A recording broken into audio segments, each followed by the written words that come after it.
Do that one dance, baby. That one dance.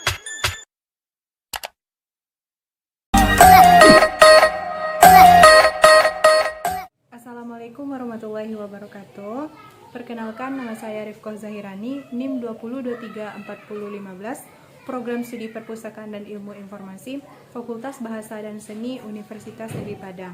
Jadi tujuan saya membuat video ini adalah untuk memenuhi ujian akhir semester mata kuliah Manajemen Koleksi dengan dosen pengampu Ibu Gustina Erlianti, Eshum MIP. Jadi, materi yang akan saya jelaskan yaitu mengenai kebijakan pengembangan koleksi. Perpustakaan menurut Undang-Undang Nomor 43 Tahun 2007 adalah sebuah institusi pengelola koleksi karya tulis, karya cetak, dan karya rekam secara profesional dengan sistem yang baku guna memenuhi kebutuhan pendidikan, penelitian, pelestarian, informasi, dan rekreasi bagi pemustaka. Perpustakaan sendiri bertujuan memberikan layanan kepada pemustaka, meningkatkan kegemaran membaca, serta memperluas wawasan dan pengetahuan untuk mencerdaskan kehidupan bangsa.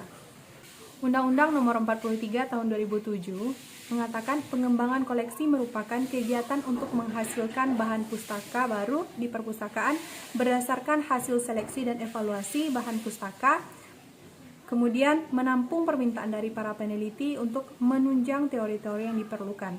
Kegiatan pengembangan ini melibatkan staf perpustakaan, para profesor, para peneliti, pemustaka, atau pengguna perpustakaan.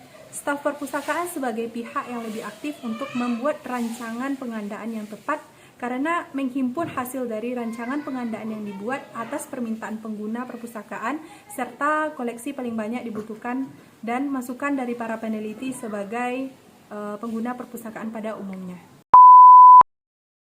Yang pertama yaitu konsep pengembangan koleksi. Pada prinsipnya, pengembangan koleksi merupakan kegiatan utama dalam perpustakaan. Oleh karena itu, perpustakaan sebaiknya berupaya memprioritaskan koleksi secara optimal. Pustakawan tidak hanya perlu memahami hakikat pengertian pengembangan koleksi, namun ia juga harus mampu mendayagunakan koleksi untuk mencerdaskan para pengguna agar mereka dapat mandiri meningkatkan kesejahteraan hidup. Dengan adanya pemahaman tentang isu dasar ini, proses pengembangan koleksi menjadi lebih efisien dan efektif serta dapat mendorong para pengguna untuk memanfaatkannya. Efisiensi dan efektivitas tersebut memungkinkan perpustakaan untuk menghemat biaya, tenaga, dan waktu. Salah satu contohnya adalah pengandaan koleksi yang tidak melalui proses seleksi yang baik menyebabkan perpustakaan membeli koleksi yang out of date atau kurang dibutuhkan pengguna atau bisa juga sudah dimiliki perpustakaan. Pengandaan koleksi seperti ini merupakan pemborosan dana. Pengembangan koleksi yang baik dapat meningkatkan layanan dan pencitraan perpustakaan. Yang kedua yaitu definisi pengembangan koleksi. Pengembangan koleksi didefinisikan sebagai proses mengidentifikasi kekuatan dan kelemahan koleksi perpustakaan dalam memenuhi kebutuhan pengguna serta berupaya mengatasi kelemahan tersebut. Dalam perjalanan berikutnya, definisi tersebut diubah dengan menekankan orientasi kepada pengguna. Definisi tersebut sebagai berikut, yaitu pengembangan koleksi adalah proses memenuhi kebutuhan informasi masyarakat secara tepat waktu dan tepat guna dengan memanfaatkan sumber daya informasi yang dikelola oleh perpustakaan atau yang dikelola oleh perpustakaan lain. Evans dan Saparno pada tahun 2005. Yang ketiga, yaitu ruang lingkup pengembangan koleksi. Proses mengembangkan koleksi mencakup 6 komponen utama atau 6 tahapan dalam proses pengembangan koleksi. Ke-6 tahapan tersebut yang pertama yaitu menganalisis komunitas. Yang kedua, merumuskan kebijakan seleksi. Yang ketiga, melakukan seleksi koleksi. Yang keempat, melakukan pengandaan. Yang kelima, melakukan penyiangan. Dan yang keenam, melakukan evaluasi koleksi. Yang keempat, yaitu asas pengembangan kebijakan koleksi. Pengembangan koleksi meliputi kegiatan memilih, menyeleksi, mengandalkan bahan perpustakaan sesuai dengan kebijakan yang telah ditetapkan oleh pustakawan bersama-sama Sivitas akademik perguruan tinggi.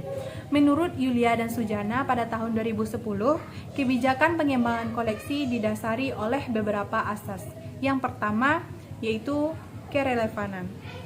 Koleksi perpustakaan hendaknya relevan dengan aktivitas yang telah diprogramkan oleh perpustakaan, sehingga memudahkan pencapaian kinerja perpustakaan yang memuaskan, dan pustakawan harus bisa mengantisipasi perkembangan yang terjadi pada masyarakat pengguna.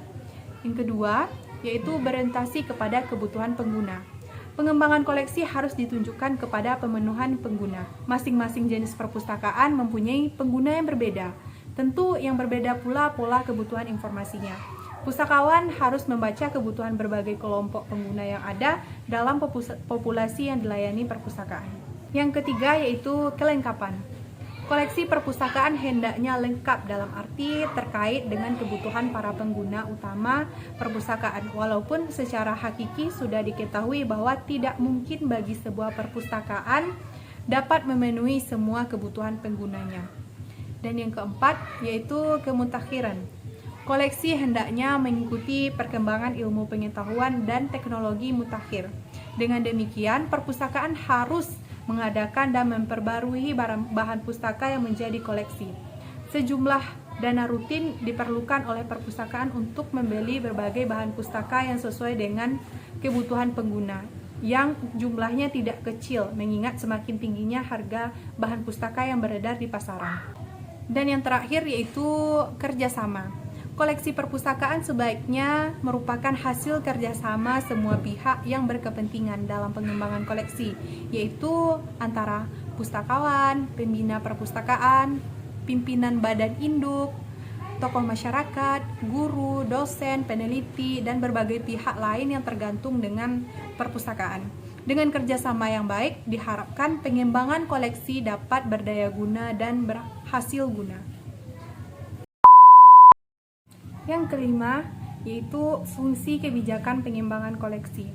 Fungsi kebijakan pengembangan koleksi tertulis menurut Saifuddin tahun 2009 adalah: yang pertama, pedoman bagi selektor; yang kedua, sarana komunikasi atau memberitahu pemustaka mengenai cakupan dan ciri-ciri koleksi yang telah ada dan rencana pengembangannya; yang ketiga, sarana perencanaan baik perencanaan anggaran maupun pengembangan koleksi; yang keempat, membantu menetapkan metode penilaian bahan; yang kelima, membantu memilih metode pengadaan; yang keenam, membantu menghadapi masalah sensor; yang ketujuh, membantu perencanaan kerjasama; dan yang kedelapan, membantu identifikasi bahan yang perlu dipindahkan ke gudang atau dikeluarkan dari koleksi atau evaluasi. Secara ringkas, pada garis besarnya, Gorman dan Howes pada tahun 1991 memaparkan bahwa kebijakan pengembangan koleksi memiliki 3 fungsi, yaitu fungsi perencanaan, fungsi komunikasi eksternal, dan fungsi komunikasi internal. Yang pertama, fungsi perencanaan. Perencanaan merupakan bagian dari fungsi kebijakan pengembangan koleksi untuk mencari, mengidentifikasi, dan mengembangkan koleksi yang dibutuhkan pemustaka.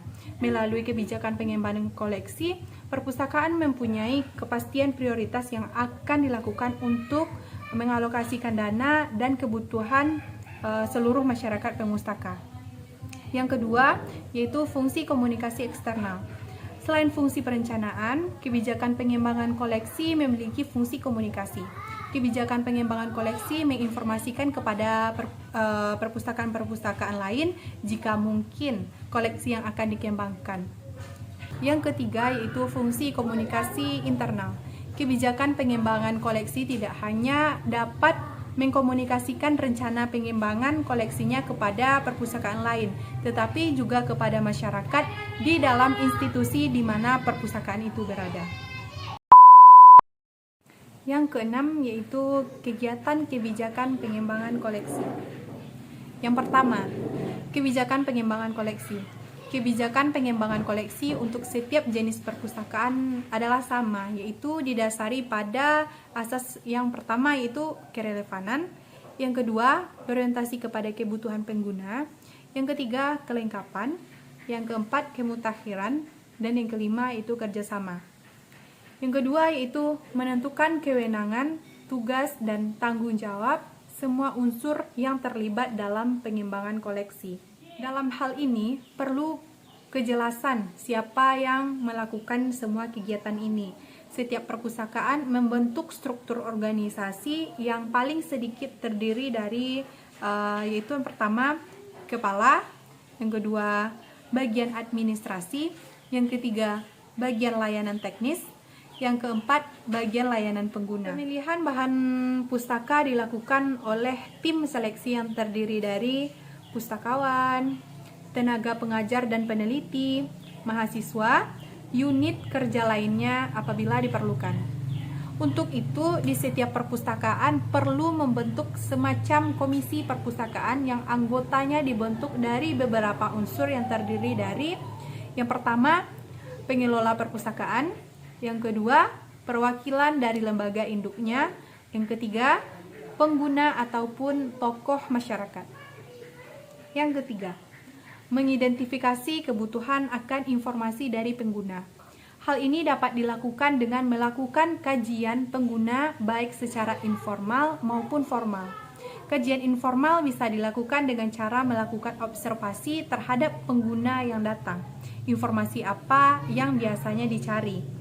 Kajian informal ini harus dilengkapi oleh cara yang lebih formal dengan mengadakan suatu kajian yang akan menghasilkan profil masyarakat yang dilayani setiap tipe perpustakaan yang bersangkutan. Yang keempat yaitu memilih dan mengadakan bahan pustaka melalui pembelian, tukar-menukar, hadiah, dan penerbitan sendiri menurut prosedur yang tertib. Dalam melakukan pemilihan bahan pustaka diperlukan alat bantu yang biasa digunakan perpustakaan, yaitu yang pertama katalog penerbit, yang kedua bibliografi, yang ketiga tinjauan dan resensi, yang keempat pangkalan data perpustakaan lain, yang kelima sumber-sumber lain dari internet, yang keenam silabus mata kuliah. Prosedur memilih bahan pustaka bisa dimulai dari pustakawan sendiri atau usulan dari pengguna. Yang kelima, merawat bahan pustaka. Bahan pustaka memerlukan perawatan yang teratur, sistematis, dan berkesinambungan. Perawatan bahan pustaka dapat dikategorikan dalam 3 jenis. Yang pertama, yaitu perawatan dari segi fisik bahan pustaka. Yang kedua, perawatan koleksi meliputi isi dari keseluruhan koleksi. Yang ketiga, perawatan dari segi teknologi dan media. Yang keenam yaitu menyaingi koleksi. Penyiangan koleksi adalah pemilihan bahan pustaka yang dinilai tidak bermanfaat lagi bagi perpustakaan. Tujuannya yang pertama yaitu membina dan memperbaiki nilai pelayanan informasi oleh perpustakaan. Yang kedua, memperbaiki penampilan dan kinerja perpustakaan. Yang ketiga, meningkatkan daya guna dan hasil guna ruang dan koleksi. Yang ketujuh, mengevaluasi koleksi. Evaluasi koleksi ialah upaya menilai daya guna dan hasil guna koleksi dalam memenuhi kebutuhan pengguna serta program lembaga induknya.